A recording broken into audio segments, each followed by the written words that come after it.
Bismillahirrahmanirrahim. Assalamualaikum warahmatullahi wabarakatuh. Alhamdulillahirabbil alamin wassalatu wassalamu ala asyrafil anbiya'i wal mursalin wa ala alihi wa ashabihi wa man tabi'ahum bi ihsan ila yaumiddin. Adakah dari antum yang belum pernah absen sama sekali? Coba angkat tangannya, yang belum pernah absen sama sekali. Yang hari kemarin sudah dapat majalah, turunkan tangannya. Sisa Bu Rozin aja. Ini Bu Rozin.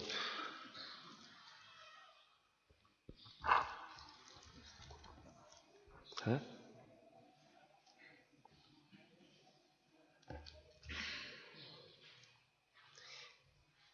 Hari ini kita bahas apa?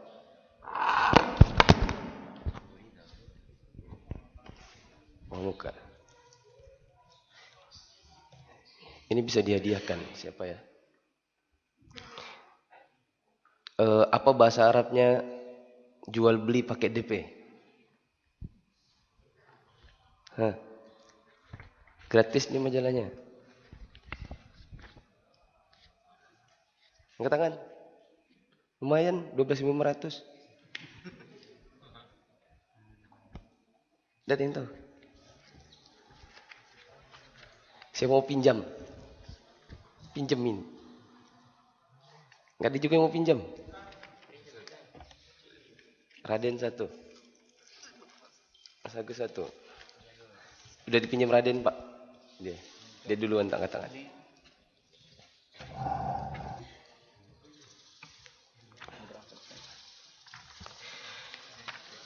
Insyaallah pada hari ini kita akan bahas majalah Pengusaha Muslim edisi 14 di halaman 30.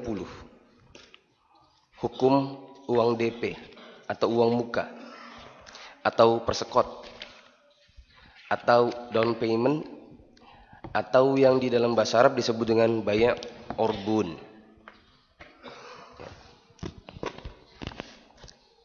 Silakan Abu Ridho. Mulai dari pendahuluan. Pendahuluan. Alhamdulillah, salawat dan salam semoga senantiasa dilimpahkan kepada Nabi Muhammad, keluarga dan sahabatnya. Idealnya setiap interaksi yang Anda jalanin dengan saudara Anda dilandasi oleh kepercayaan yang bertimbal balik antara kedua belah pihak. Terlebih interaksi antara dua orang yang sama-sama beriman kepada Allah dan hari akhir. Pada suatu hari Rasulullah Sallallahu Alaihi Wasallam mengisahkan bahwa dahulu ada seorang yang hendak berhutang uang sebesar 1.000 dinar dari saudaranya. Untuk mendapatkan rasa aman, pemilik uang pun meminta agar sahabatnya mendatangkan beberapa orang saksi. Namun orang tersebut menjawab, "Cukuplah Allah sebagai saksi antara kita." Kembali pemilik uang berkata, "Datangkanlah orang yang menjamin piutangnya." Orang tersebut menjawab dengan berkata, "Cukuplah Allah sebagai penjaminku." Mendengar jawaban tersebut, pemilik uang berkata, "Engkau benar." Tanpa pikir panjang, pemilik uang langsung menghutangkan uang 1.000 dinar kepadanya hingga tempo waktu yang disepakati. Riwayat Bukhari. Demikianlah idealnya sebagai seorang muslim dalam segala urusan Anda. Keimanan kepada Allah dan hari akhir menjadikan Anda bersikap amanah sehingga dapat mempercayai dan dapat dipercayai. Tepat waktu, jujur dan senantiasa menghormati hak-hak saudaranya. Wahai orang-orang yang beriman, penuhilah seluruh akad itu. Quran Surat Al-Maidah. Walaupun demikian tidak dapat dipungkiri bahwa fakta umat Islam tidak seindah yang diajarkan. Berbagai alasan dan faktor menyebabkan sebagian mereka menyelisih syariat agamanya. Janji seringkali hanyalah janji, kesepakatan sering dikhianati, dan akad transaksi hanya manis di bibir, namun pahit di hati. Sebagai seorang pengusaha muslim, dalam semua transaksi kita harus menghadirkan Allah dan hari akhir sebagai petunjuk di depan. Kita yakin bahwasanya kita akan bertemu dengan Allah nanti di hari kiamat. Maka tidak ada satupun akad-akad yang sifatnya merugikan orang lain. Tidak ada satupun hal-hal yang sifatnya kita rugikan dari orang lain ketika kita bertransaksi atau bermuamalah. Melainkan nanti kita akan bertanggungjawabkan di hadapan Allah di hari kiamat. Setiap dari rupiah yang kita ambil dengan cara zalim, kita tipu masyarakat, maka ini akan dipertanggungjawabkan nanti di hari kiamat. Ketika Islam mengajarkan yang demikian, rupanya tidak semua pengikut atau tidak semua umat Islam mampu menjalankannya. Banyak dari kaum muslimin, dia tahu bahwasanya dia akan bertemu Allah nanti di hari akhir, tapi dia tidak memenuhi akad-akad yang sudah dia jalin dengan orang lain. Misal, dia tawar mobilnya orang. Dia bilang saya akan bayar seminggu lagi. Orang tersebut dalam 1 minggu dikarenakan berpedoman, oh saya kan barangnya sudah ditawar, tidak boleh lagi saya tawarkan ke orang lain, karena sudah ditawar si A, maka saya tahanlah 1 minggu. Dalam 1 minggu ada yang datang, mau beli. Tapi dikarenakan menunggu si A 1 minggu lagi, maka semuanya dilalaikan. Maaf, saya tidak bisa jual karena sudah ditawar sama si A. Qadarullah ternyata setelah 1 minggu ditanya, A gimana? Oh enggak jadi, saya sudah beli yang lain. Ya. Banyak tidak kasus seperti ini? Banyak. Pertanyaannya, si penjualnya kira-kira sakit hati tidak? Sakit hati. Maka di situ letak kerugian kepada sebagian penjual, di mana mereka menjual barang, kemudian dijanjikan uang oleh si pembelinya, tapi si pembelinya ternyata tidak jadi datang. Ya. Maka yang seperti ini bentuk yang dituliskan oleh penulis di sini. Janji seringkali janji, tapi dikhianati. Manis di hati atau manis di bibir, tapi nanti pahit di hati belakangan. Bahkan kadang-kadang menjalinnya sesama ikhwan.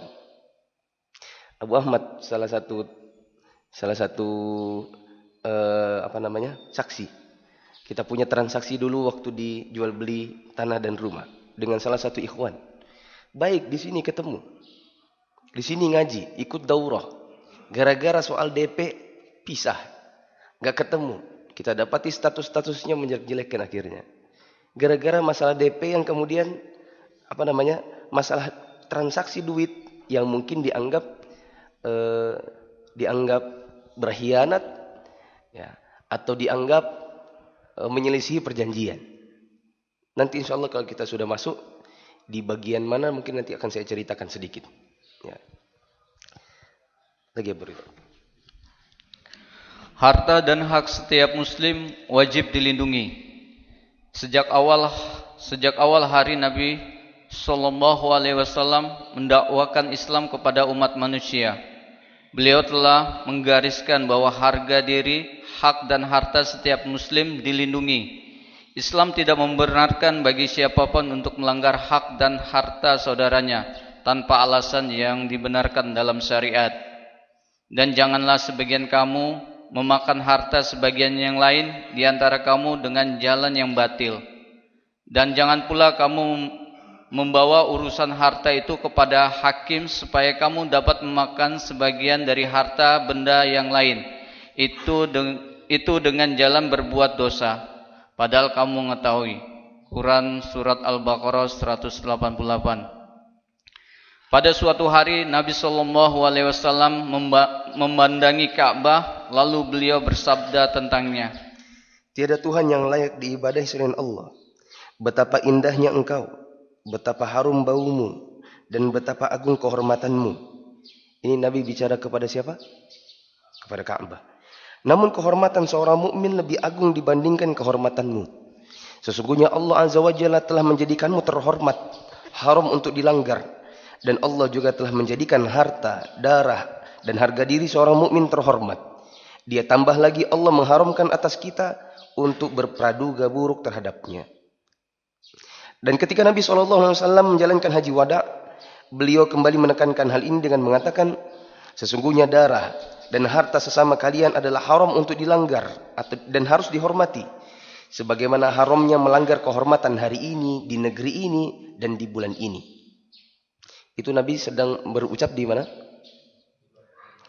Ya, di Haji Wada waktu itu di Arafah. Di bulan apa? Zulhijjah. Di padang Arafah di hari apa? Di hari Arafah. Ya, tanggal berapa itu? 9 Zulhijjah. Ketika itu adalah hari yang merupakan hari haram. Ya, di bulan haram. Kemudian berada di atas tanah haram. Ya, Rasulullah SAW mengatakan, Inna dima'akum wa amwalakum wa a'radukum haramun alaikum. Bainakum alaikum. Kahormati yaumikum hadha wa syahrikum hadha fi baladikum hadha. Sesungguhnya kehormatan kalian, darah kalian, kemudian harta kalian satu sama yang lain adalah haram untuk diambil dengan cara yang zalim. Sebagaimana haramnya hari ini, bulan ini, di negeri ini. Lanjutkan bacakan hadisnya. Esok kalian akan menghadap kepada Allah.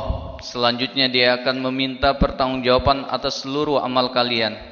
Karenanya janganlah kalian sepeninggalku kembali kepada kesesatan. Sebagian kalian membunuh sebagian yang lainnya. Muttafaq alaih. Oleh karena itu merupakan bukti kesempurnaan iman Anda bila Anda senantiasa menghargai dan menghormati hak-hak saudara Anda. Anda tidak melakukan tindakan-tindakan yang dapat merugikannya, baik dalam urusan harga diri, harta, dan fisiknya. Ini highlight yang terakhir di dalam subbab ini. Hendaknya sebagai bukti kesempurnaan iman, setiap dari kita senantiasa menghargai dan menghormati hak-hak orang lain. Khususnya saudara kita sesama muslim. Kita tidak boleh melakukan tindakan yang dapat merugikan dirinya, baik dalam diri, harga diri, kehormatan, harta maupun fisiknya. Misalnya dalam kasus nanti yang akan diangkat dalam masalah ini, yaitu masalah DP, berarti antum tidak boleh membatalkan ya, penawaran antum kepada orang lain setelah dia menunggu sekian lama terhadap uang antum. Antum sudah menjanjikan untuk beli, sudah sekian lama ditunggu uangnya, ternyata tidak datang. Belakangan antum bilang, maaf, afwan, tak jadi. Begitu juga tidak boleh ketika dia sudah mendp, memberikan sebagian dari harga barang kepada antum sebagai tanda jadi, bahwasanya dia akan memenuhi sisanya lagi pada jangka waktu sekian. Kemudian antum dalam proses menunggu ada orang masuk mau menawar dengan lebih tinggi, antum kembalikan DP-nya lalu antum jual kepada dia. Dikarenakan orang itu sudah serius. Ya. Dikarenakan ini semua bentuk-bentuk tindakan yang merugikan orang lain. Lanjut. Suka sama suka atas setiap perniagaan.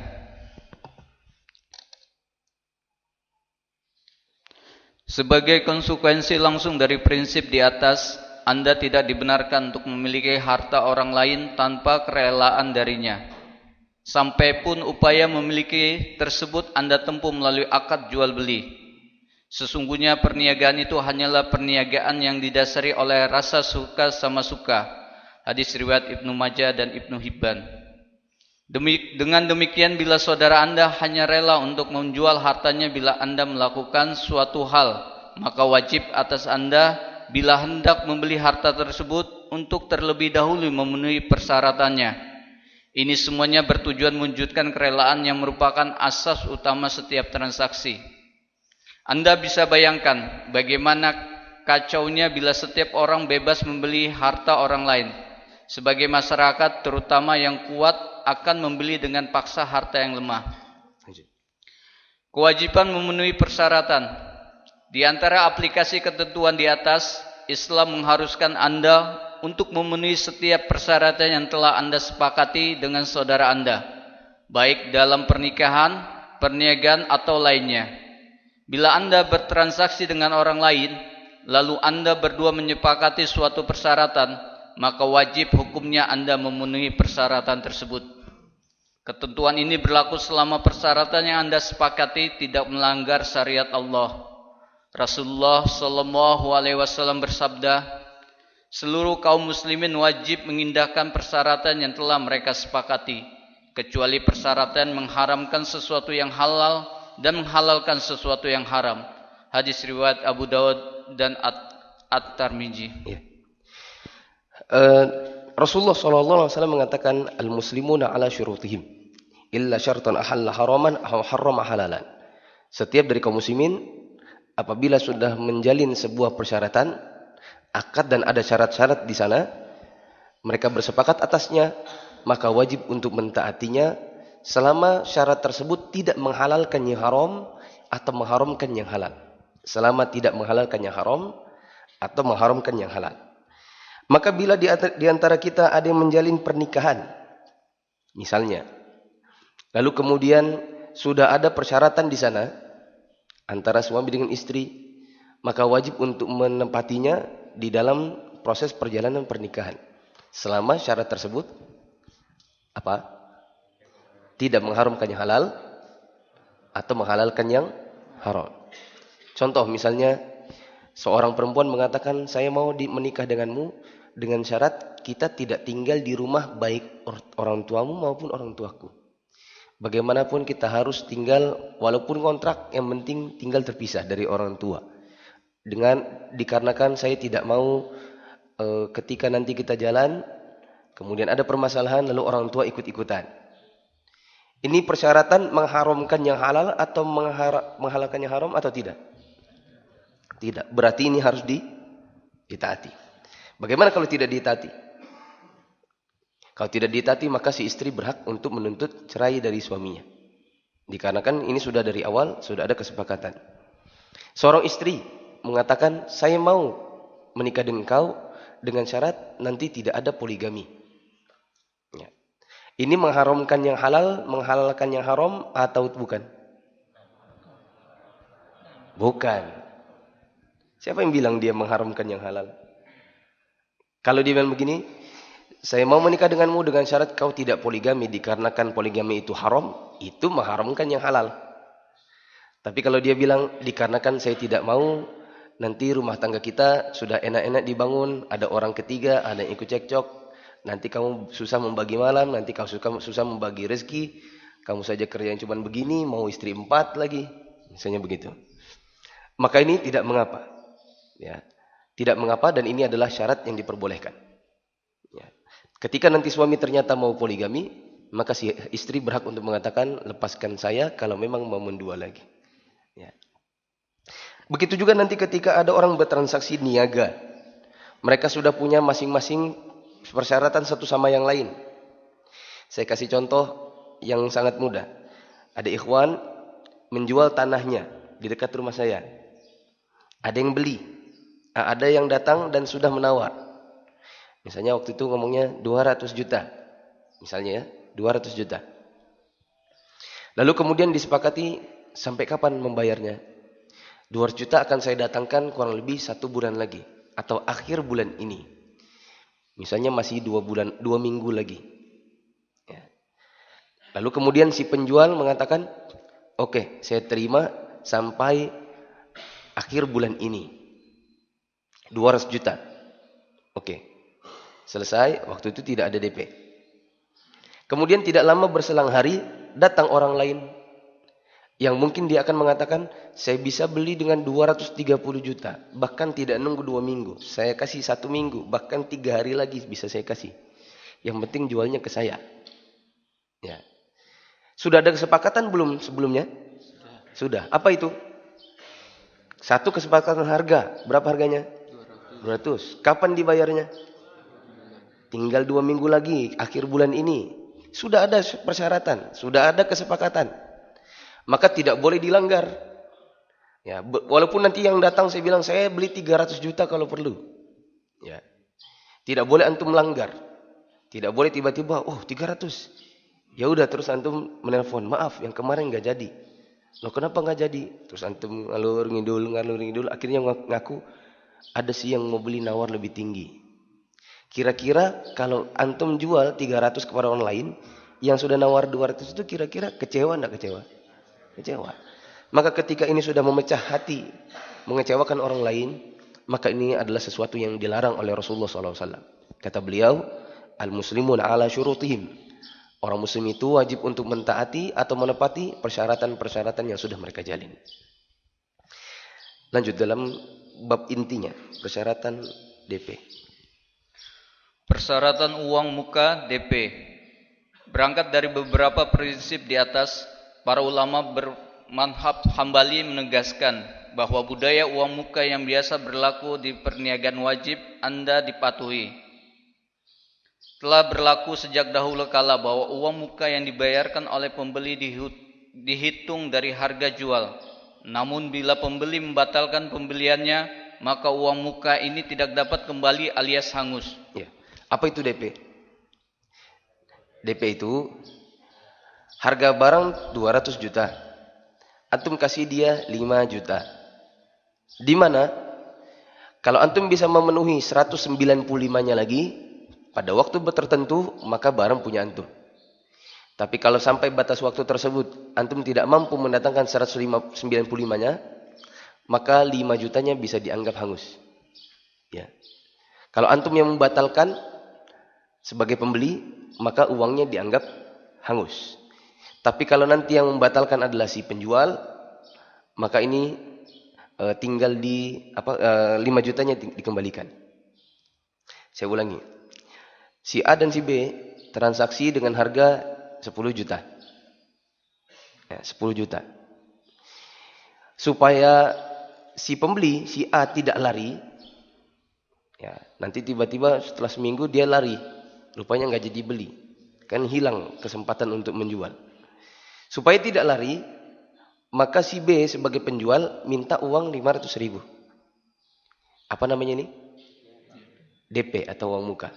Dia bilang, sisanya kapan? Supaya tanda jadi dulu. Ini 500.000. Sisanya 9.500.000. Ya pokoknya kalau saya jadi beli, insya Allah saya akan usahakan dalam seminggu ke depan uangnya saya kasih. Oh gitu. Nanti kalau seandainya saya gak jadi gimana? Kembalikan 500-nya. Kalau kamu yang batal bagaimana? 500-nya ambil buatmu. Ya, itu namanya apa? Uang DP. Jual beli ini disebut dengan bay' orbun. Apa namanya? Jual beli apa bahasa Arabnya? Bay'. Pakai uang muka atau persekot itu namanya orbun. Apa namanya? Orbun. Jadi bay' orbun. Jual beli dengan menggunakan uang muka atau DP. Nah, sebenarnya ada khilaf para ulama dalam masalah ini. Ya. Ada sebagian ulama seperti dalam mazhab Hanafiyah dan Malikiyah bahwasanya bay' urbun itu terlarang. Ya. Pakai DP itu terlarang. Kenapa terlarang? Dikarenakan ada hadis yang mengatakan, nanti akan disebutkan di halaman 32. Ada hadis yang melarang bay' urbun. Tapi sebagian ulama dalam mazhab yang lain seperti mazhab Imam Ahmad, mereka mengatakan hadis tersebut dhaif. Lalu kemudian yang mengatakan terlarangnya jual beli pakai DP, mereka mengatakan kalau nanti 500.000-nya hilang, kan si pembeli nggak dapat apa-apa. Ya. Artinya diambil 500.000 oleh si penjual dalam keadaan pembeli tidak punya kompensasi apapun. Harusnya kan kalau ada yang diberi, kan ada yang diterima. Ini ada yang diberi, yaitu uang DP hangus, tapi tidak ada yang diterima karena barang juga tidak dikasih. Ya. Maka ini berarti nanti zalim, kata mazhab Imam Malik. Ya. Akan tetapi yang benar, jual beli pakai DP itu boleh. Apa alasannya? Silakan dibaca. Selain berdasarkan beberapa prinsip di atas, pendapat ini dikuatkan oleh praktek yang terjadi di Taman Khalifah Umar bin Khattab radhiyallahu anhu. Ini dalil yang pertama. Atau dalil yang kedua malah. Dalil yang pertama sudah di atas, bahwasanya al-muslimuna ala syurutihim. Kalau memang DP itu sudah dipersyaratkan, maka ya sudah.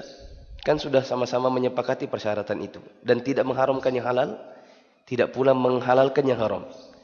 Maka kalau sudah disepakati, maka boleh dengan menggunakan bay' urbun atau pakai DP. Itu dalil pertama. Dalil keduanya adalah bay' urbun atau jual beli pakai DP itu juga dipraktekkan di zamannya Umar bin Khattab. Silakan dibaca kisahnya. Nafi bin Abdul Haris membelikan untuk Khalifah Umar bin Khattab sebuah bangunan untuk dijadikan sebagai penjara dari sahabat Safwan bin Umayyah dengan perjanjian bila Khalifah Umar suka, maka bangunan dibeli.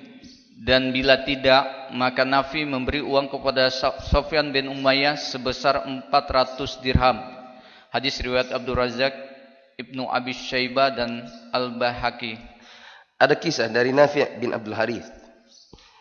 Nafi' bin Abdul Harith membelikan tanah atau bangunan untuk siapa? Umar bin Khattab, mau dijadikan penjara. Ya, disebut dengan Darus Sijen. Ya. Kemudian penjualnya namanya Sofwan bin Umayyah. Perjanjiannya, kalau nanti ternyata bangunan itu atau tanahnya itu disukai oleh Umar, Umar mau, oh bagus nih tanahnya, buat penjara misalnya. Bagus. Dia suka, berarti nanti jual belinya selesai. Ya, jual belinya selesai. Berarti uang sudah diterima, bangunan diterima juga. Tapi kalau ternyata Umar tidak suka, maka nanti akan ditinggalkan uang sebesar 400 dirham sebagai kompensasi. Kompensasi dari pembatalan. Nah, Umar nggak suka. Kalau nggak suka nanti uangnya kembalikan kecuali 400 dirham. 400 dirhamnya sebagai, ya dipotong pokoknya. Itu namanya apa? DP ya atau enggak? Ya atau enggak? Nah. Atau wallahu alam dikasihlah 400 dirham sebagai jaminan, di mana Nafi' mengatakan nanti saya tawarkan lagi kepada Umar bin Khattab, kalau dia suka tinggal saya penuhi sisanya. Tapi kalau seandainya Umar bin Khattab tidak suka, maka 400 dirhamnya ambil buatmu. Nah, jemaah supaya antum konsentrasi. Yang jadi khalifah siapa? Umar bin Khattab. Yang punya tanah, yang punya bangunan siapa? Sofwan bin Umayyah. Yang mau beli siapa? Nafi' bin Abdul Harith. Nah, berapa jaminan atau DP-nya? 400 dirham. Kalau seandainya Umar bin Khattab suka, apa konsekuensinya? Dibeli, tinggal dibayar sisanya. Kalau seandainya Umar bin Khattab tidak suka, 400 dirhamnya dianggap hangus. Gitu. Ini cocok enggak dengan praktek kita di zaman ini? Cocok ya, sama ya? Nah, berarti ini dalil yang kedua. Bahwa boleh orang jual beli pakai DP, dikarenakan di zaman Umar bin Khattab itu pun dipraktekkan. Lanjut. Akad penjualan yang direstui oleh Khalifah Umar dan seluruh sahabat dan tentunya juga oleh ulama semasa beliau ini dapat dianggap sebagai suatu konsensus ijma tentang bolehnya persyaratan semacam ini. Ditambah lagi bila ditinjau dari logika. Dari logika, maka penulis membawakan dalil ketiga, yaitu dalil logika. Dalil akli. Apa itu? Enggak, baca-baca. Persyaratan semacam ini selaras dengan keadilan. Betapa tidak, karena janji beli yang Anda utarakan kepada penjual seringkali menyebabkan penjual kehilangan momentum yang tepat untuk memasarkan barang dagangannya. Tidak diragukan ini adalah kerugian tersendiri yang harus dipikul oleh penjual akibat pembatalan Anda membatalkan pembelian darinya. Dalil ketiganya adalah dalil logika. Secara logika, kalau seandainya ada orang dengan kasus tadi mau jual mobil, ya, misalnya saya waktu mau pulang ke Saudi, kan di sana ada mobil, hasil ngutangan juga tapinya, diutangin teman, terus cicil beasiswa sedikit, akhirnya lunas, jadilah mobil sendiri. Ini tinggal 1 minggu lagi mau keluar dari Saudi, ya. Sudah tinggal 1 minggu lagi mau keluar dari Saudi. Keluar itu maksudnya exit. Dan final exit. Keluar dari Saudi yang tidak akan balik lagi kecuali dengan melamar visa baru. Visa beasiswa, visa pelajarnya selesai sudah. Tinggal seminggu lagi. Kampus sudah ngasih tiket. Sudah ada tanggal lagi.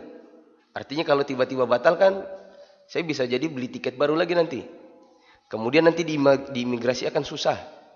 Ya, dikarenakan ini sudah dikasih tanggal sekian, kok di imigrasi baru muncul hari setelahnya. Ya. Kemudian sudah nggak ada tempat tinggal karena juga rumah sudah dioper kontrak. Ya. Tinggal satu mobil. Maka saya tawarkanlah dalam 1 minggu gerilya, pasang iklan di sini, iklan di sini, iklan di sini, email sana, email sini. Nah, bagaimana kalau seandainya ada orang datang, dia bilang, saya nanti beli mobilmu. Oke, janji ya, janji. Saya seminggu lagi harus keluar dari Saudi loh. Iya, tenang aja. Sudah hari ke-6, saya telepon. Mana duitnya? Maaf, nggak jadi. Kira-kira saya gimana? Hah? Stroke kali saya di situ. Nggak jadi pulang sini. Tinggal 1 minggu lagi. Karena orang tidak bisa keluar dalam keadaan. Kalau saya keluar dari Saudi dalam keadaan mobil belum terjual, maka terdetek berarti saya ini masih ada tanggungan di sana. Ya. Dan itu akan tercatat nanti. Gitu. Kalau ada orang keluar masih meninggalkan mobil, berarti dia sebenarnya belum final exit. Berarti dia mau balik lagi. Ya. Jadi PR besar nanti. Nah, oleh karenanya, secara logika, sebagian penjual ketika ada pembeli mengatakan, maaf, nggak jadi, pasti akan menimbulkan kerugian. Ya. Apalagi kalau memang waktu penjualannya sudah sangat mepet. Ya. Saya pernah waktu mau pindah, ya, waktu di Saudi itu ada mau pindah kontrakan. Mungkin antum pernah nonton di Urzika TV. Ada saya ceritakan judulnya Make Peace Not War, nama judul videonya. Saya ceritakan tentang jual beli perabotan rumah yang terjadi di Saudi. Itu sebenarnya kisah saya juga. Ya. Saya jual perabotan rumah karena saya harus pindah rumah. Supaya tidak angkut-angkut barang, maka saya jual semua seisi-isinya. Waktu itu kesepakatannya 2.000 real. Kalau dirupiahkan 5 juta. Isinya kulkas, lemari, sudah AC-nya. Bayangkan 5 juta ya di sana. 5 juta itu kulkas, lemari, AC, meja, tabung, apalah, pokoknya banyak yang dijual. 2.000 real. Yang mau beli teman sekampus, cuma beda jurusan. Nah, sudah tibanya saya harusnya sudah pindah. Ternyata teman itu mengatakan, maaf saya nggak jadi. Ya, saya bilang, kalau kamu nggak jadi, saya bagaimana jualnya ini lagi? Saya sudah harus pindah lagi ke tempat yang lain. Ya, tentu yang punya rumah akan protes nanti. Atau mungkin dia bilang, saya keluarkan barangmu, saya taruh di jalan karena ini rumah saya. Masa kontrakmu habis, kok perabotmu masih di sini? Begitu. Saya kerugian dikarenakan dia tidak jadi beli. Ya. Walaupun akhirnya kami angkat masalahnya ke Syekh Sastri, baru Syekh Sastri kasih jalan tengah. Dijual 1.500, kamu harus bayar 1.500. Kemudian Syekh Sastri yang ngasih nombokin 500-nya. Ya, sini saya kasih 500 biar kamu ndak rugi. Kamu ndak rugi, tetap 2.000. Kamu pun tak rugi, jadi 2.000. Ya. Bayangkan Syekh Sastri yang nambahin 500. Nah, di yang seperti ini, contoh seperti ini banyak. Ya, di mana kita alami, kita mau jual barang, kemudian penjualnya tiba-tiba bilang tidak jadi. Maka kalau dilogikakan, maka kalau ada orang jual beli pakai syarat ada DP, di mana DP-nya akan hangus kalau ternyata pembelinya nggak jadi, maka ini adalah persyaratan yang sesuai dengan keadilan. Ini adil. Ya. Coba ikhwan, saya tanya. Kalau misalnya antum beli barang, dia bilang garansi 3 hari, garansi toko. Antum sudah pakai 2 hari, terus ternyata antum tidak suka, antum balikin. Ini saya balikin, saya nggak mau barang ini. Saya minta kembali duit. Dia bilang, ya udahlah, ini kembali duit, sini saya ambil lagi barangnya. Pertanyaan saya, uang antum kembali utuh atau enggak? Utuh lah. Pulang.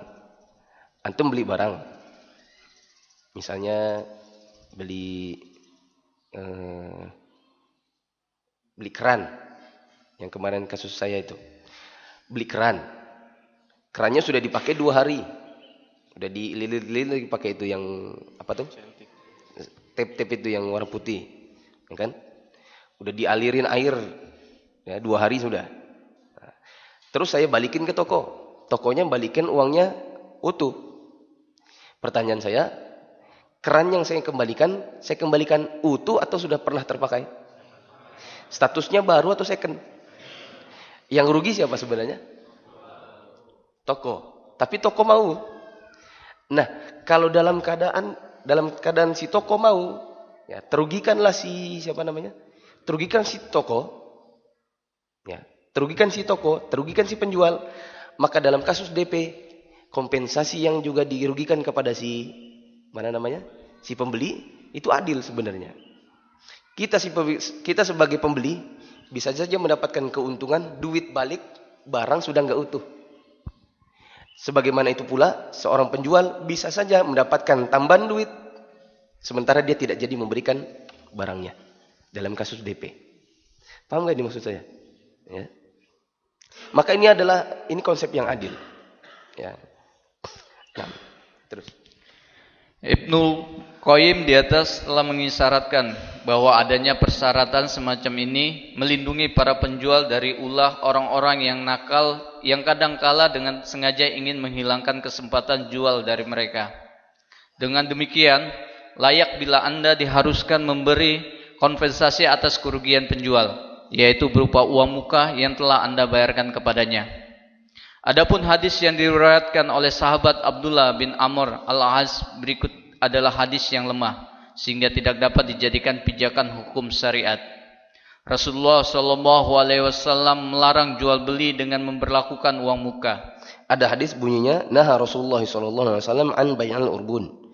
Rasulullah SAW melarang jual beli urbun, jual beli dengan uang muka. Tapi hadis ini adalah hadis yang dhaif, hadis yang lemah. Nah, langsung saja. Imam Malik berkata, selesai, langsung saja. Sesuai menyebutkan hadis di atas, Imam Ibnul Mulakin As-Safi berkata, hadis dengan jalur sanad semacam ini menurut ulama-ulama penganut mazhab kami dan juga kebanyakan ulama lainnya tidak dapat dijadikan dasar hukum. Banyak ulama yang mengatakan hadis tersebut hadis yang dhaif, seperti Ibnu Hajar Al-Asqalani, kemudian Syekh Al-Albani. Ya. Terus. Bila demikian adanya, maka kaidah dasar dalam hal muamalah yaitu hukum asal setiap perniagaan adalah halal, wajib dipertahankan, alias pemberlakuan uang muka adalah halal. Hukum ini berlaku selama kedua belah pihak yang bertransaksi menyepakatinya. Antara perlindungan hak dan keterbawaan jiwa seorang muslim. Telah dikemukakan di atas bahwa memberlakukan uang muka atau DP terbukti efektif melindungi hak-hak Anda dari kecerobohan dan sikap nakal orang yang kurang bertanggung jawab. Walau demikian, tidak dapat dipungkiri bahwa asas praduga tak bersalah atau yang lebih tepat disebut dengan husnul dzan, berbaik sangka kepada sesama muslim lebih utama untuk dikedepankan.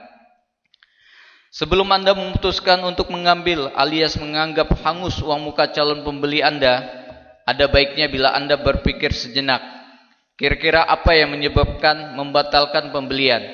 Bisa jadi saudara Anda sedang ditimpa kesusahan yang di luar kemampuannya sebagai manusia biasa. Walau sejenak, coba posisikan diri Anda sebagai dia. Andai Anda sebagai dia, kira-kira bagaimana perasaan Anda dan bagaimana sikap yang Anda akan tempuh? Saya yakin bila Anda mengetahui bahwa saudara Anda ternyata mengurungkan pembeliannya karena sedang mengalami kesusahan, hati Anda terketuk dan iman Anda terpanggil untuk turut meringankan deritanya. Dalam kondisi semacam ini, Anda pasti ingat akan pesan Nabi Muhammad SAW, barang siapa menerima pembatalan seorang muslim pada penjualannya, maka Allah akan memaafkan dosa-dosanya kelak pada hari kiamat. Riwayat Abu Daud dan Ibnu Majah. Namun bila pembeli membatalkan pembeliannya karena alasan yang kurang dapat diterima, maka sepenuhnya adalah hak Anda untuk mengembalikan uang muka yang telah ia bayarkan. Nah, ini di bagian terakhirnya.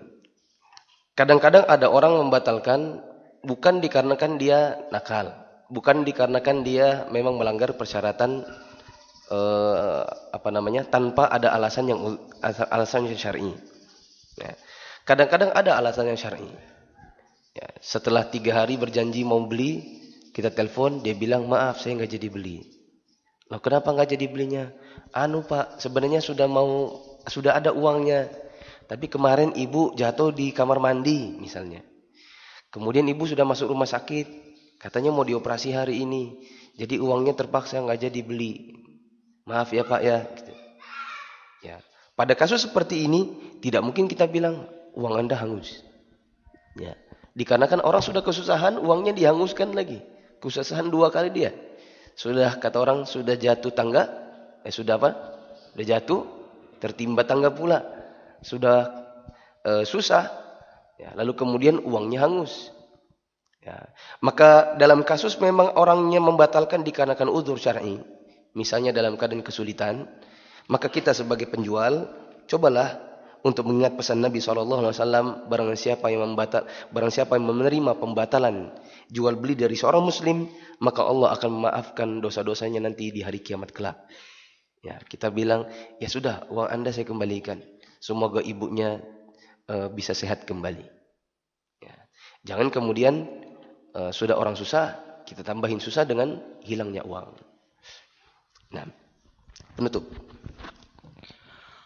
Apa yang telah dipaparkan di atas tentang hukum uang muka adalah salah satu bukti nyata bahwa syariat Islam menghormati hak-hak umatnya agar tidak dilanggar orang yang kurang bertanggung jawab. Sebagaimana dapat menjadi bukti bahwa Islam benar-benar memberikan kelapangan yang sangat luas kepada umatnya dalam menjalankan perniagaan, asalkan dilandasi oleh asas suka sama suka. Wallahu alam. Oke, saya ringkaskan kajian kita pada subuh hari ini.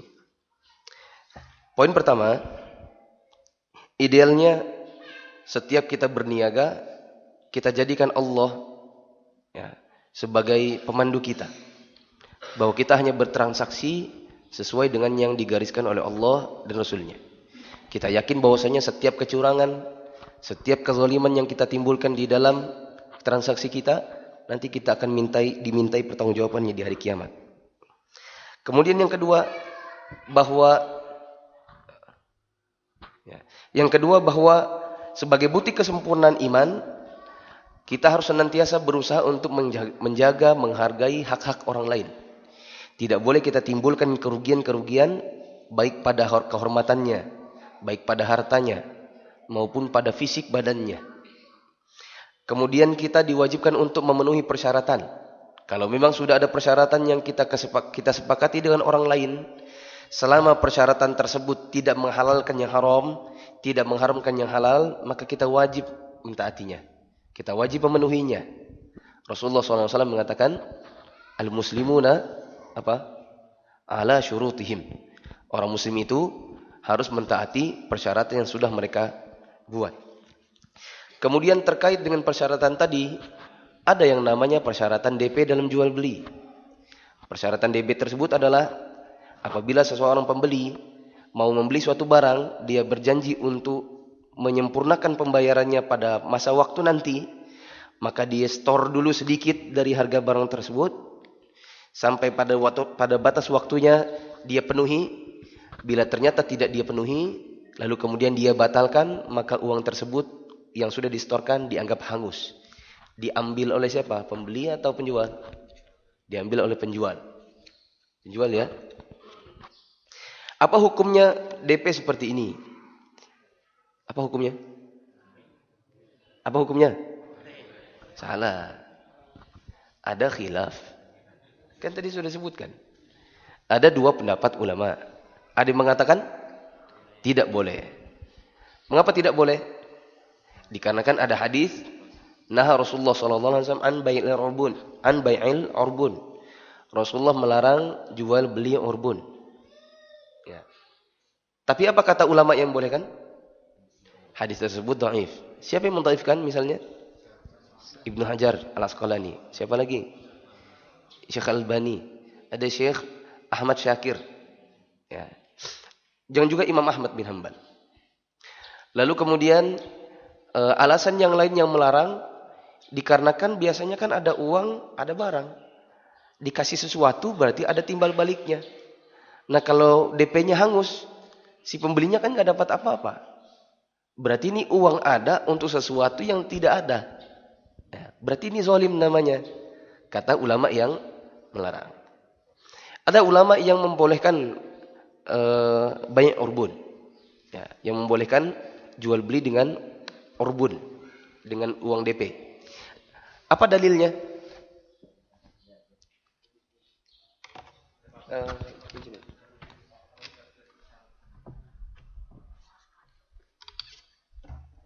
Siapa yang tahu? Apa dalilnya? Ya, apa Mas?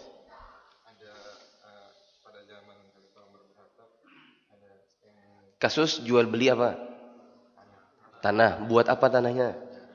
Buat penjara. Siapa yang beli? Nafi'.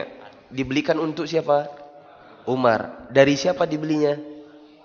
Sofwan bin Umayyah. Sudah dapat kemarin? Kasih yang lain. Itu dalilnya dulu. Jangan langsung logika. Logika itu pendukung. Ingat ikhwan, Bapak dirahmati Allah. Tidak boleh menjadikan dalil logika nomor satu. Ya. Dalil logika itu pendukung. Dikarenakan kalau ada ayat Al-Quran, ada hadis yang sudah sahih bertentangan dengan logika, logikanya dibuang. Gitu. Maka logika tidak boleh jadi nomor satu. Maka ketika saya bilang tadi, apa dalilnya? Yang harus antum sebutkan pertama adalah ya yang berdasarkan dari nas. Ya, di zamannya Umar bin Khattab. Ya, apalagi dalilnya? Hah? Dalilnya adalah karena kewajiban untuk memenuhi persyaratan. Ini. Wajib untuk memenuhi persyaratan. Kalau memang sudah dibuat persyaratan DP seperti itu, maka wajib dipersyaratkan. Wajib ditepati. Apa dalil yang ketiga? Logika. Apa logikanya? Ya ini adil. Ya, dikarenakan dengan adanya DP, maka tidak akan ada kezaliman kepada para penjual. Ya, karena kasihan penjual kalau sudah dia nawarkan sana sini, ada orang yang mengatakan saya mau beli, tapi berjanji bayarnya nanti-nanti, setelah seminggu, sebulan, ditunggu-tunggu, tak datang-datang, orangnya lari. Kasihan penjualnya. Maka ini selaras dengan keadilan. Itu dalil logikanya. Yang terakhir, kalau memang antum sedang menahan DP-nya orang, kalau memang DP-nya itu DP yang dia memang tidak sanggup beli dikarenakan ketidakmampuan, maka kembalikan. Ya, itu lebih baik. Ya, tapi kalau memang dia tidak mau, dia enggan, tapi tanpa ada uzur, dia mengatakan saya balas aja, nggak jadi beli karena ada yang lain, maka boleh antum ambil. Ya. Wallahu a'lam bishawab, itu yang dibahas di dalam majalah ini. Saya tambahkan lagi. DP yang boleh itu misalnya antum barangnya sudah pernah lihat. Ya. Karena biasanya tidak mungkin orang men-DP kalau dia tidak pernah lihat dulu barangnya. Iya atau enggak? Iya atau enggak? Ya. Antum mau beli motor DP. Karena motornya udah dicek dulu. Oh iya, saya mau beli. Kapan Pak? Oh duitnya insya Allah 2 hari lagi. Nah supaya jadi jadi ikatan, supaya Bapak tidak membatalkan, karena siapa tahu nanti ada orang datang. Maka saya minta DP-nya. Berapa? Motornya kan 10 juta, saya minta 500. Antum ambil 500. Kalau ternyata 2 hari lagi Bapak nggak jadi, berarti 500-nya hangus ya Pak. Ya itu harus diomongin juga memang. Ya. Nah, ada kasus yang tadi saya ceritakan di awal, saya singgung. Maaf, saya ceritakan saja. Di sini ada Abu Ahmad sama Rafiq. Kami waktu itu jual beli tanah. Kami sudah sebutkan bahwa uang tanda jadi yang kami anggap sebagai DP, uang tanda jadi itu dianggap hangus, 2.500.000 ya kan? 2.500.000 per kafling, dari harga kafling 20 juta hilang 2.500.000 kalau ternyata tidak jadi bayar. Kalau tidak jadi beli. Rupanya informasi hangusnya DP tidak sampai kepada salah seorang pembeli. Dia mengatakan, saya tidak mendengar. Oh kami sampaikan waktu kami soft opening. Oh kan saya nggak datang. Oh kami sampaikan waktu di edaran di grup. Oh nggak ada. Cek. Oh iya memang tidak ada. Ya, memang tidak ada. Bukannya tidak dimasukkan dan bukan dengan maksud menipu. Tapi tidak termasukkan dikarenakan lalai. Karena saya yang ngetik pengumumannya. Tapi tidak termasukkan karena saya memang betul-betul lalai waktu itu memasukkan bahwa uang tanda jadi hilang apabila tidak jadi beli. Ya. Lalu kemudian kita sudah punya komitmen. Ya sudah, karena itu kelalaian kami kembalikan. Ya. Tapi lalu kemudian si pembelinya, wallahu alam, mungkin saya juga tidak tahu bagaimana, menulis tulisan-tulisan yang panjang, menceramahi. Walaupun kami tidak mengatakan kami menolak dinasehati, tapi disebutkan ini. Anda sok profesional, Anda sok syar'i. Katanya uang tanda jadi hilang pada enggak ditulis. Padahal itu sudah murni kelalaian yang nanti betul-betul uang tanda jadinya akan dikembalikan. Ya, uangnya mau dikembalikan. Ya. Tapi lalu kemudian intinya putus komunikasi. Akhirnya setelah kami kembalikan, ada salah ikhwan yang membeli tersebut, biasanya kajian di kita. Ya. Belakangan lalu kemudian jadi benci, khususnya dengan dakwah di sini, khususnya lagi dengan dakwah yang saya bawa. Lalu kemudian menyebarkan fitnah-fitnah di Facebook. Ya. Ditulis Mufli adalah penipu. Oh, saya adalah korban penipuannya. Ya.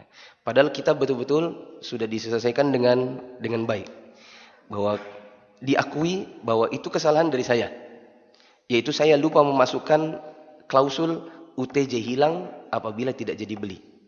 Lalu kemudian sebagai konsekuensi, sebagai tanggung jawab kami, maka kami kembalikan duitnya. Ya, berarti seharusnya tidak lagi musuh penipuan di sana. Ya, tapi kalau kemudian di screenshotkan sana kemari, akhirnya berantai, saya dapatkan screenshotnya. Ya, di mana dianggap jual beli yang saya lakukan, saya sebagai wakilnya Kampung Madinah waktu itu telah melakukan penipuan. Ya, disebarkan sampai ke Samarinda. Ya, saya lihat reply-reply-nya, masya Allah, fitnah yang besar. Ya, tapi orangnya kalau ketemu ya sudah tidak pernah ke sini, pindah ke tempat yang lain, di tempat yang lain kemudian ya menjelek-jelekkan. Nah, saya beberapa kali ketemu status, akhirnya saya SMS kembali orangnya, hentikan status-status antum seperti ini karena antum memfitnah. Ya, saya tidak pernah menipu. Uang waktu itu antum sudah terima. Ya, kalau seandainya antum melakukannya lagi, maka saya akan polisikan antum. Gitu. Wallahu a'lam bishawab. 2 poin terakhir. DP tidak boleh dalam murabahah. Apa itu murabahah? Misal, antum butuh motor, tapi antum tak punya uang cash. Antum datang ke BMT. BMT, tolonglah beli dulu motornya.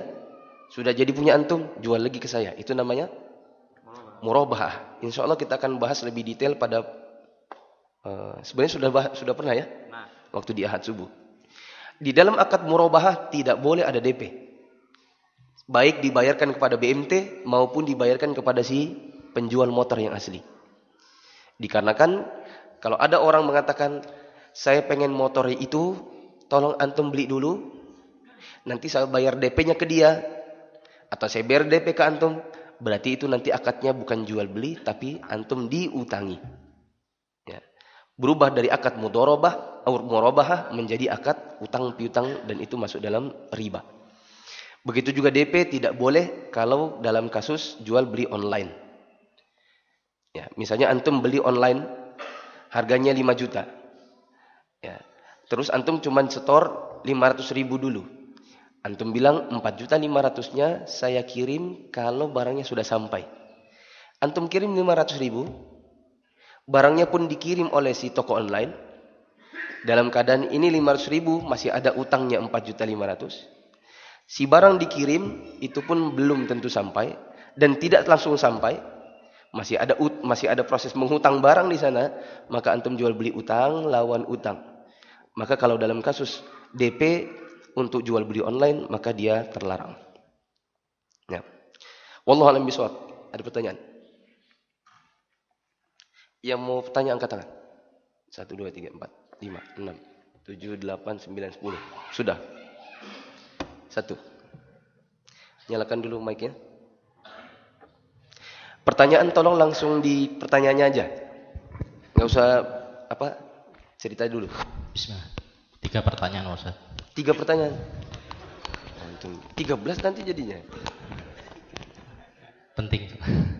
Yang pertama tentang nominal DP yang dibayarkan, apakah secara syar'i nominal tidak ada batasan. Tidak ada Kesepakatan berarti. sesuai dengan kesepakatan. Tapi usahakan antum tidak ambil banyak-banyak. Ambillah yang tidak sampai betul-betul merugikan. Misal, harga 5 juta, jangan DP 4 juta. Ya. Mungkin 5 juta DP ya misalnya 500.000. Ya. Tapi sebenarnya tidak ada batasan. Ya, yang penting tidak merugikan. Kalau antum takut, ya 4 juta nggak boleh, Ustaz. Iyalah, itu zolim namanya. Zolim, antum 4 juta, harga 5 juta. Kalau ternyata nggak jadi 4 juta hangus, kasihan dia. Ya. Maka tapi antum takut. Tapi nanti kalau cuma ambil 200.000, dia bisa lari juga. Sementara barangnya betul-betul saya harus jual. Maka saya bilang 4 juta. Ya, antum kalau mau bikin 3 juta, 500.000 UTJ, sisanya sebagai jaminan biasa. Nanti kalau seandainya nggak jadi beli, 500.000-nya tahan, 2.500.000-nya kembalikan. Nah, nomor 2. Yang kedua, jika yang membatalkan itu pihak penjual. Kalau yang tadi kan yang membatalkan pihak pembeli, maka DP-nya diambil. Nah, kalau yang membatalkan penjual, apakah kita bisa bikin perjanjian juga bahwa pihak pembeli, pihak penjual untuk memberikan kompensasi yang sama seperti pihak pembeli? Maksudnya dikasih apa? Barangnya kasih sedikit gitu? Bukan, uang senilai yang diperjanjikan. Oh, kalau penjual yang batal, penjualnya harus ngasih duit. Ya. Ada kan seperti itu ya? Yang jelas kalau mengikuti definisinya Bayu' Urbun, kalau penjual yang batal maka duitnya balik. Bukan kalau penjual batal maka penjual selain balikin nambahin 2 kali lipat lagi. Ya. Oh, itu kan uangnya pembeli kan. Jadi kan uang yang diberikan ke penjual kan uangnya pembeli. Nah, cuman terkadang pembeli itu kan bisa merasa terugikan juga. Kok penjualnya membatalkan? Kita lihat kasusnya dulu ya. Nanti antum kasih kasusnya. Saya pernah dapat kasus yang setelah dipelajari, ya bisa. Ya. Tapi secara umum yang kita sesuai dengan yang kita bahas, kalau ternyata pembeli yang batalkan, uang hangus. Kalau penjual yang batalkan, maka uang kembalikan. Itu secara umum. Ada memang kasus-kasus yang kemarin sempat di kajian Ahad ditanyakan, berbeda kasusnya, di mana penjual justru membayarkan 2 kali lipat dari urbun yang dibayarkan. Nah, pertanyaan ketiga. Pertanyaan ketiga terkait DP perawatan di rumah sakit. Terkadang bagi pasien itu kan menjadi zolim atau mungkin tidak adil. Padahal si pasien itu perlu perawatan segera. Tapi rumah sakit swasta kenyataan kan minta DP di awal. Apakah boleh? Nanti saya pikirkan.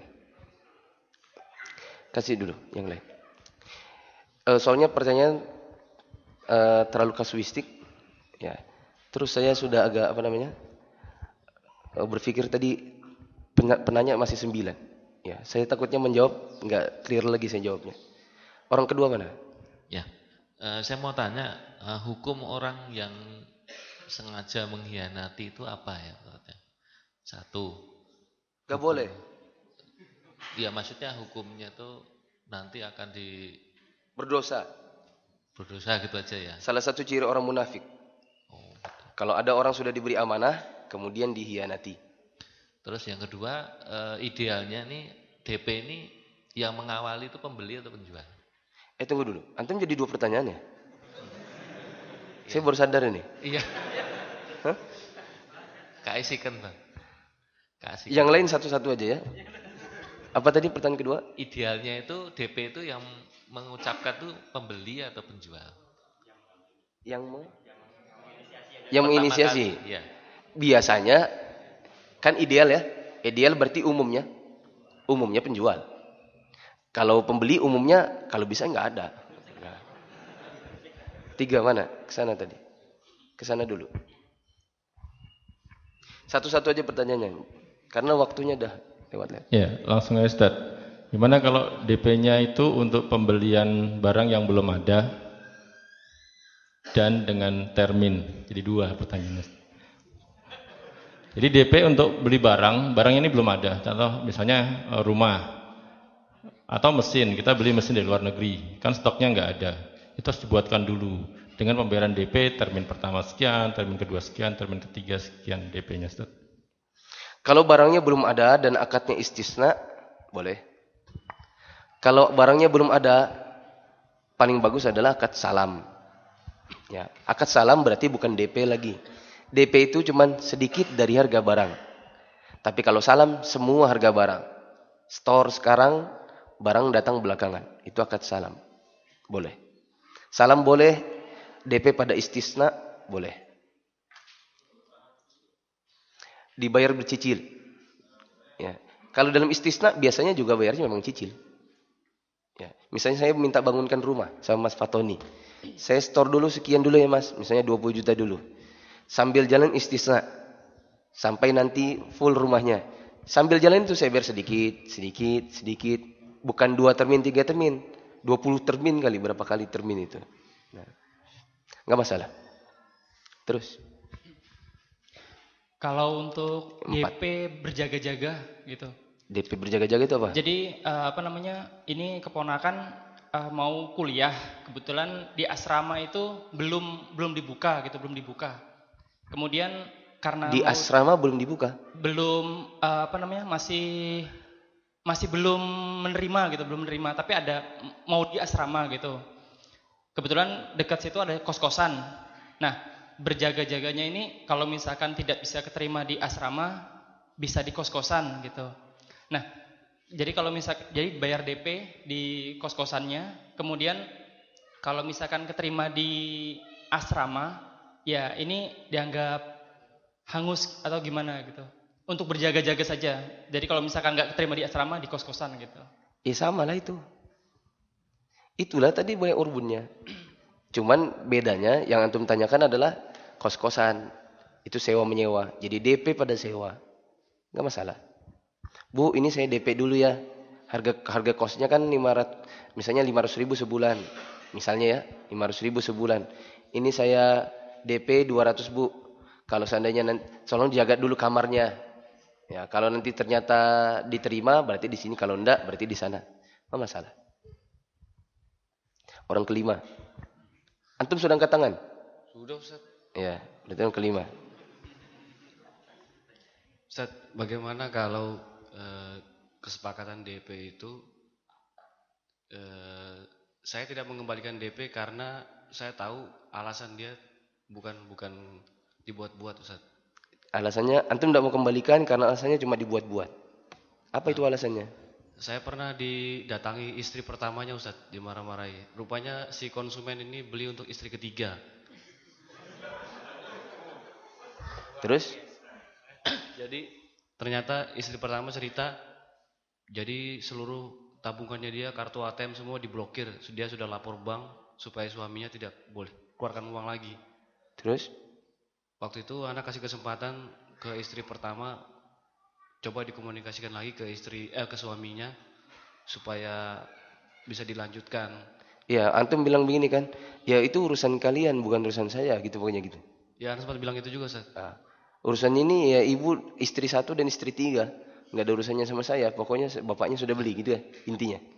Boleh nggak anak DP itu nggak anak kembalikan? Boleh. Lagi.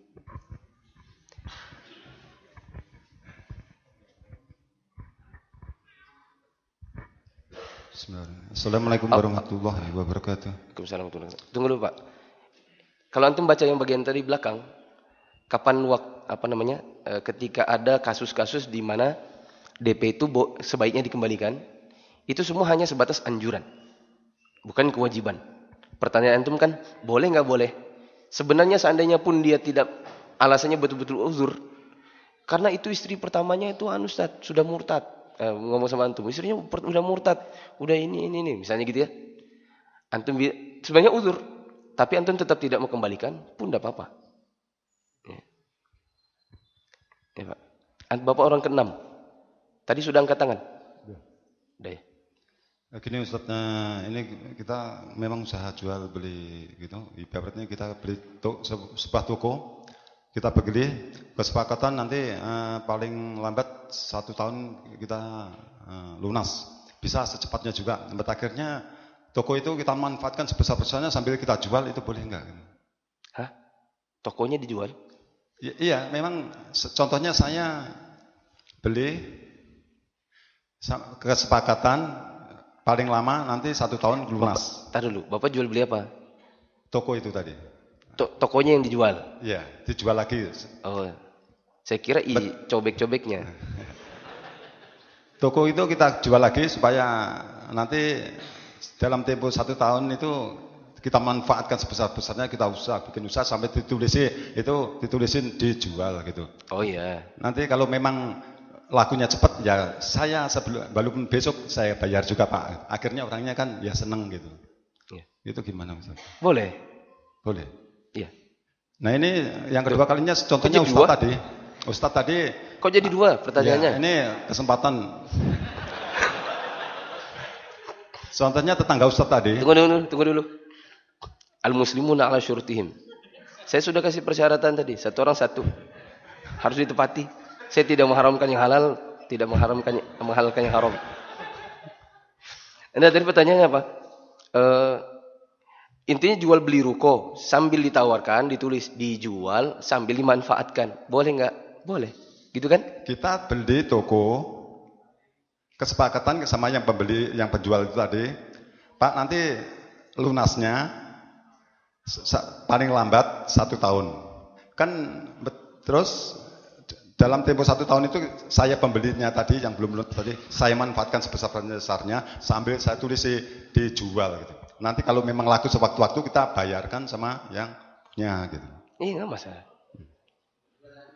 Iya. Belum lunas padahal itu, enggak apa-apa. Iya, enggak masalah.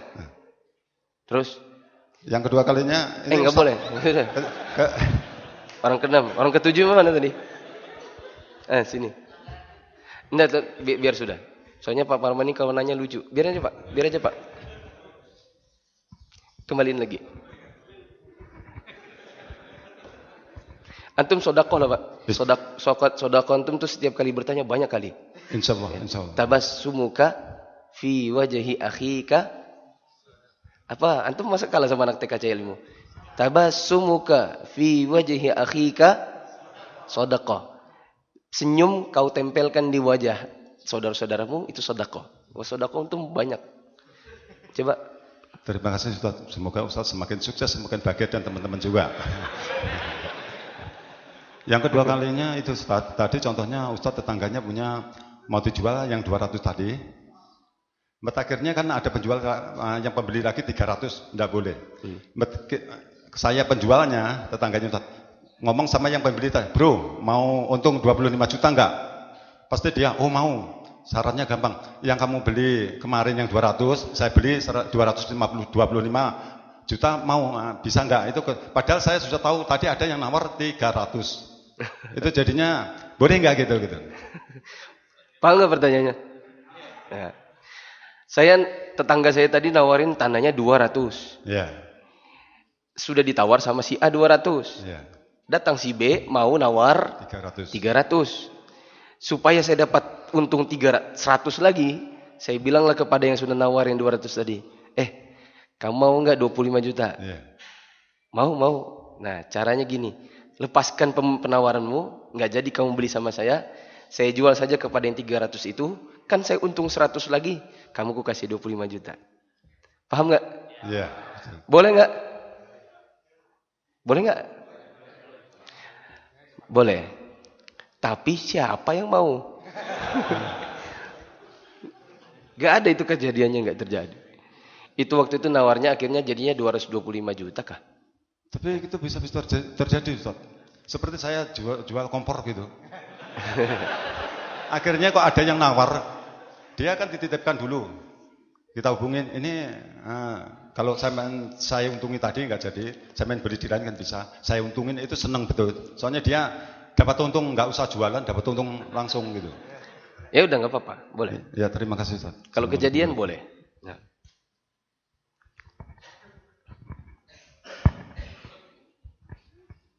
Ini orang ke-7. Iya. Saya kan pernah nawar barang itu di pasar. Apa itu? Gorden. Gorden. Iya. Itu Bapak mau tahu gorden yang termurah di Balikpapan di mana? nah Itu di pasar. iya, itu kalau ya mungkin sekitar 200.000 atau berapa. Terus ada karena saya rencana membeli banyak gitu kan, ada 13 atau berapa, saya tawar sekian gitu kan. Misalnya 150 atau berapa. Tapi saya ngambil satu dulu. Saya ngambil satu dengan harga penawaran. Kalau saya cocok Pak, nanti saya ambil gitu. Tapi tidak ada kesepakatan mau saya kembalikan atau enggak. Jadi saya sudah beli satu, terus saya aplikasikan ternyata enggak cocok. Itu enggak cocok. Iya, itu jadi harus saya kembalikan atau gimana ya? Ada kesepakatan enggak? Enggak ada. Enggak harus Tapi beli. ada kesepakatan harganya. Jadi saya sudah dikasih barang satu itu dengan harga khusus gitu. Karena rencananya ngambilnya kan enggak cuma satu gitu. Ya, besok-besok diperjelas. Saya minta harga-harga ini.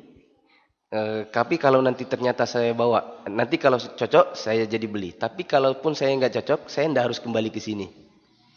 Ya, kalaupun nanti ternyata nggak cocok, saya nggak harus beli di sini.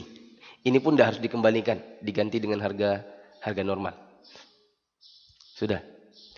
Besok-besok itu sudah terjadi. Ya, sudah terjadi. Dikasih harga khusus.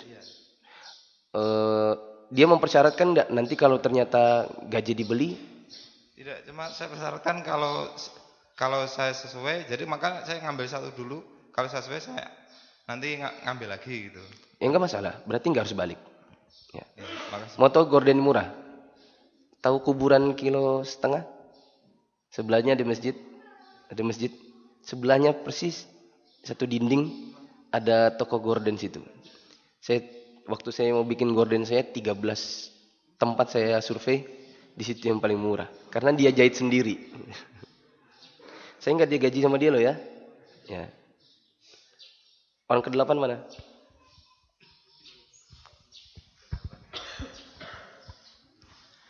Ustadz, Ana mau nanya, itu ada yang tadi hadis terakhir Ustadz bacakan, Allah akan mengampuni dosa-dosa penjual yang menerima pembatalan, menerima iqalah namanya.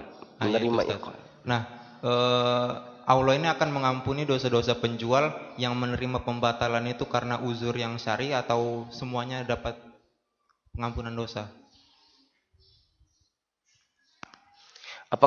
Apakah semua bentuk pembatalan ataukah yang hanya ada uzur syar'i? Wallahu alam, saya enggak tahu. Yang jelas kalau antum membatalkan, ada iqalah namanya. Pembelinya nggak jadi beli, entah karena uzur, entah karena barangnya ternyata tidak suka. Ya, karena uzur nggak uzur, satu orang dengan orang lain pertimbangnya beda-beda. Pokoknya antum jualan, ada orang batal, maaf Pak, nggak jadi beli, soalnya gini. Bagi antum nggak uzur, bagi dia uzur. Susah ini mengatakan dia uzur nggak uzurnya. Bagi dia uzur, bagi antum enggak. Antum terima pembatalannya, iqalahnya. Antum kembalikan duitnya, barang antum ambil kembali, maka insya Allah ini dapatkan pahala yang tadi. Orang ke-9 mana?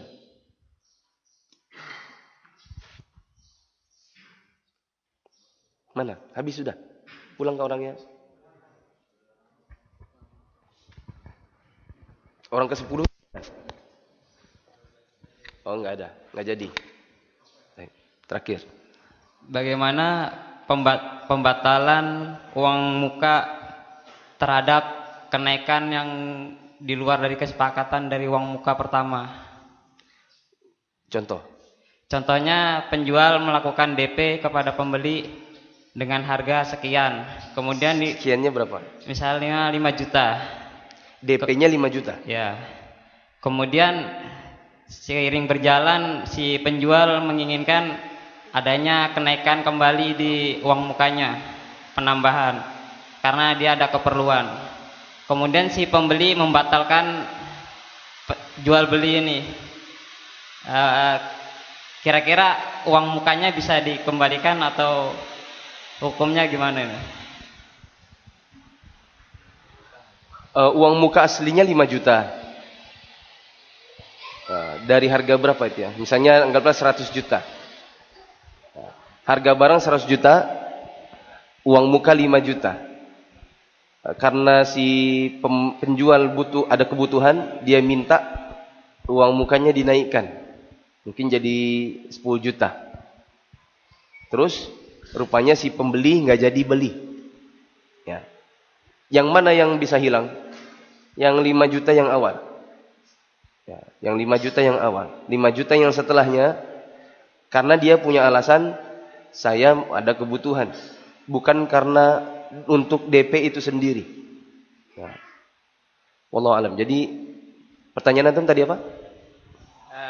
Bagaimana status uang yang jadi uang muka di pertama, apakah bisa diminta untuk dikembalikan? Uang yang pertama, kalau memang ada kesepakatan tidak bisa dikembalikan, maka 5 jutanya tidak bisa dikembalikan. Tapi 5 juta yang setelahnya, yang diminta tambahkan, dengan asumsi orang ini tetap mau beli, maka ini bisa dikembalikan. Ya, dikembalikan. Wallahu a'lam bishawab, ini saja yang dapat saya sampaikan. Kurang lebihnya saya mohon maaf. Ada pengumuman Lazis dan KPMI. Bismillah. Assalamualaikum warahmatullahi wabarakatuh. Para jamaah sekalian, kami dari Lembaga Zakat Lazis An-Nasai ingin mengumumkan bahwasanya kami menerima zakat pembayaran infak, sedekah, fidyah, zakat mal, zakat fitr. Bagi jamaah sekalian yang ingin menyalurkan atau membayar zakatnya kepada kami, bisa menghubungi kami atau bisa ke konter Zakat An-Nasai yang ada di depan masjid, yang ada tendanya. Insya Allah kami di Lazis itu berjalan tidak sendiri.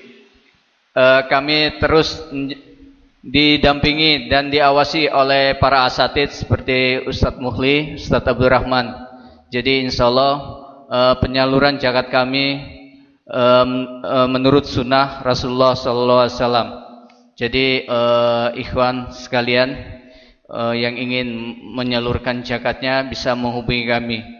Kami juga menghimbau agar bisa menginformasikan hal ini kepada tetangga, keluarga atau kerabat, bisa menyalurkan zakat itu ke kami, karena zakat kami insya Allah sesuai sunnah. Demikian pengumuman kami. Atas perhatiannya kami ucapkan Assalamualaikum warahmatullahi wabarakatuh. Ini ada tambahan dari KPMI. Waktu itu pernah dibagiin formulir, tapi banyak yang tidak kembalikan kayaknya. Maka ini ditawarkan lagi, tapi ada isian tambahan. Isian tambahannya adalah, kalau ada dari antum yang tertarik mau investasi bisnis, di sini nanti ada tulisan antum mau investasi di mana. Siapa tahu nanti kita bikin minimarket misalnya. Antum mau ikut investasi di situ, dan kita bikinkan saham, misalnya saham 2 juta, 2 juta, 2 juta, atau 1 juta, 1 juta, 1 juta. Antum mau beli berapa saham? Misalnya conteng di sini supermarket atau minimarket, atau kalau mau bikin rumah makan, conteng di rumah makan. Berapa juta yang antum sanggup untuk investasikan? Siapa tahu nanti dari 200 orang kita punya dana 200 juta, kita bisa bikin minimarket ya, yang nanti dikelola dalam skema syariah insyaallah. Ini formulirnya nanti bisa diambil. Nah, dan diisi dengan baik ya. Terus dikembalikan. Jangan dibawa pulang terus nggak kembali.